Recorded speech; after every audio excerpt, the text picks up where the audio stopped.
कहानी शुरू होती है 4 जून 1987 से, जहाँ पर हम एक लड़के को देखते हैं जिसमें एक शैतानी आत्मा आई हुई थी और उस लड़के के इलाज के लिए फादर गैब्रियल को बुलाया जाता है, जो कि चीफ एक्सॉर्सिस्ट होते हैं।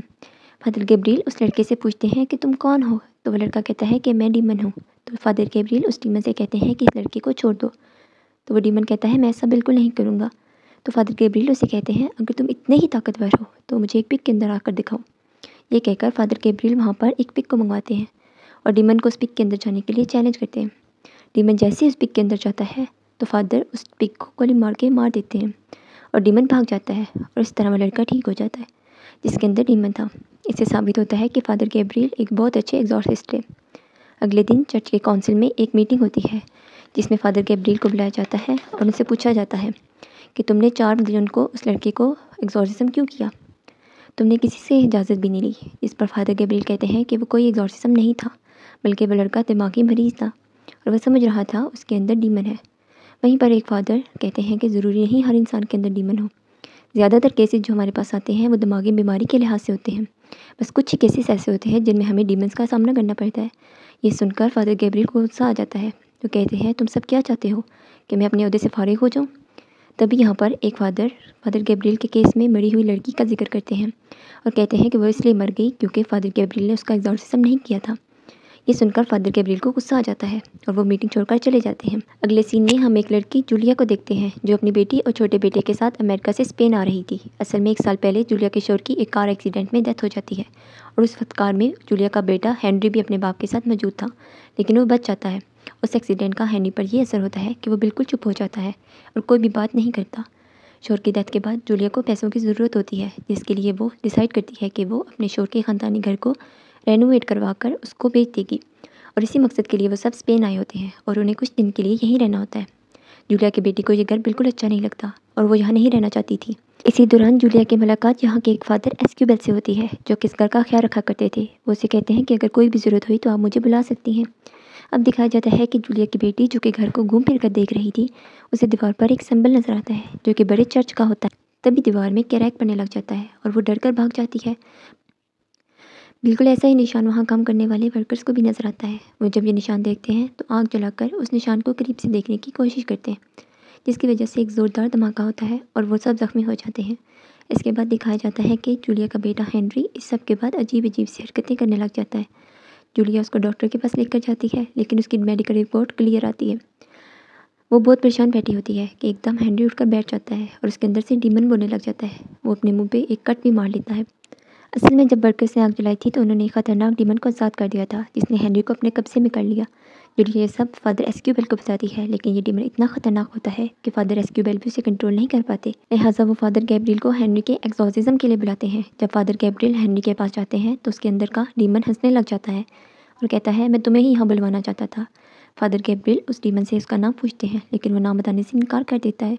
दरअसल अगर डीमन का नाम पता चल जाए तो उस पर काबू पाना आसान हो जाता है। तभी फादर गैब्रियल उसे एक क्रॉस का निशान दिखाते हैं जिससे हेनरी की आंखों में डीमन की ताकतवर आंखें नजर आ रही होती हैं और उसी वक्त डीमन उल्टी करके एक मरा हुआ परिंदा अपने अंदर से निकालता है।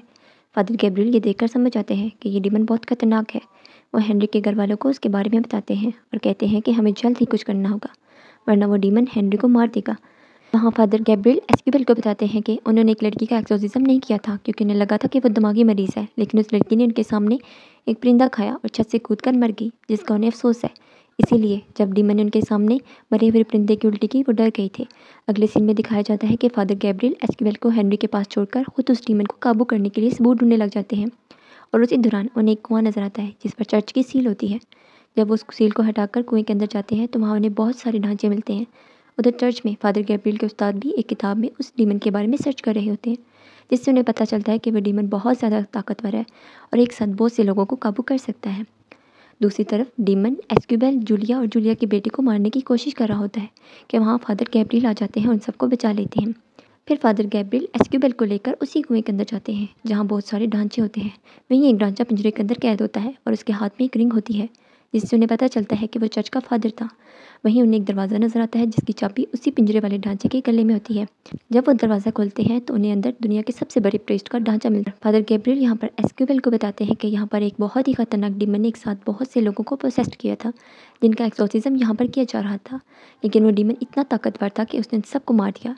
जब लोगों को उस शैतान डीमन के बारे में पता चला तो इस जगह को ऐसे ही बंद कर दिया गया था। और हेनरी के अंदर जो डीमन है वो भी वही लगता है, तो सोचो वो कितना खतरनाक होगा। यहाँ पर वो वर्कर की गलती की वजह से आज़ाद हो गया था। वो डीमन हेनरी की बॉडी के अंदर इसीलिए था ताकि वो किसी तरह फादर गैब्रियल के अंदर जा सके और चर्च तक अपनी रसाई हासिल कर सके। इसलिए वो डीमन अब किसी तरह गैब्रियल के अंदर जाना चाहता था। गैब्रियल को उसी कुएं के अंदर एक किताब मिलती है जिससे उसे पता चलता है कि दुनिया के हर हिस्से में ऐसे बहुत से डीमन मौजूद हैं। और उसी किताब से गैब्रियल को हेनरी के अंदर मौजूद डीमन का नाम मालूम हो जाता है। उधर हेनरी के अंदर मौजूद डीमन को भी पता चल जाता है कि गैब्रियल को उसका नाम मालूम हो चुका है और अब गैब्रियल उसे काबू कर लेगा। लिहाजा वो अपनी ताकत का इस्तेमाल करके हेनरी की बहन को काबू करने लग जाता है। जब जूलिया ये सब देखती है तो वो अपनी बेटी को बचाने के लिए एक इंजेक्शन लेकर आती है जिसमें बेहोशी की दवा होती है ताकि वो हेनरी को बेहोश कर सके। लेकिन हेनरी के अंदर मौजूद डीमन उसकी बेटी को दूर फेंककर जूलिया को मारने की कोशिश कर रहा था। तभी जूलिया की बेटी जल्दी से वो इंजेक्शन उठाकर हेनरी को लगा देती है और वो बेहोश हो जाता है। इसी तरह जूलिया की जान बच जाती है। फिर वहाँ पर फादर गैब्रियल और एस्क्यूबेल भी आ जाते हैं और वो सभी हेनरी को बांधकर एक्सोर्सिज्म शुरू कर देते हैं। तभी डीमन को होश आ जाता है और वो डीमन अपनी असली ताकत दिखाता है। वो जूलिया की बेटी को अपने काबू में कर लेता है जिसकी वजह से वो उल्टी छत पर लटक जाती है और जूलिया को मारने की कोशिश करती है। ये सीन मूवी को बहुत ज़्यादा हॉरर बनाता है। उसी वक्त डीमन गैब्रियल से कहता है, अगर तुम मेरे सामने घुटने टेक दो तो मैं इन सब की जान बख्श दूंगा। गैब्रियल जब सबकी जान खतरे में देखता है तो वो डीमन की मान जाता है, जिसकी वजह से वो डीमन सबकी जान छोड़ देता है। इस बात का फ़ायदा उठाकर एस्क्यूबेल जूलिया और उसके बच्चों को वहाँ से जल्दी से निकाल देता है और ख़ुद वहाँ पर रुककर फादर गैब्रियल की मदद करने का फैसला करता है। अब डीमन हेनरी को छोड़कर फादर गैब्रियल के अंदर आ जाता है। फादर गैब्रियल खुद को फांसी लगाकर मारने की कोशिश करते हैं ताकि वो डीमन उनसे कुछ गलत ना करवा सके, लेकिन वो डीमन ऐसा नहीं होने देता। फादर गैब्रियल को खून की उल्टियाँ हो रही होती हैं। वो एक्सोर्सिज्म की जगह पर जाते हैं ताकि वो खुद को जलाकर उस डीमन को ख़त्म कर सके, लेकिन डीमन ये भी नहीं होने देता। इतने में वहाँ पर एस्क्यूबेल आ जाता है और वो एक्सोर्सिज्म करके डीमन को मारने की कोशिश करता है, लेकिन डीमन उसके सामने उस लड़की को लेकर आ जाता है जिससे वो प्यार करता था।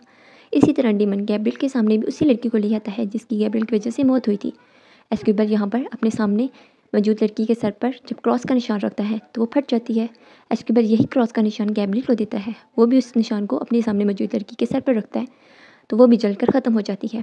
फिर गैब्रियल और एस्क्यूबेल दोनों एक्सोर्सिज्म शुरू कर देते हैं और उस डीमन को हेल में भेज देते हैं। इसी तरह उस डीमन का खात्मा हो जाता है। अगले दिन फादर गैब्रियल के हेड फादर गैब्रियल और एस्क्यूबेल को बुलाकर शाबाश देते हैं। तभी वहाँ पर एक फादर आते हैं जो गैब्रियल को बताते हैं कि अब भी दुनिया में 199 जगह ऐसी हैं जहाँ पर ये शैतानी डीमन मौजूद है।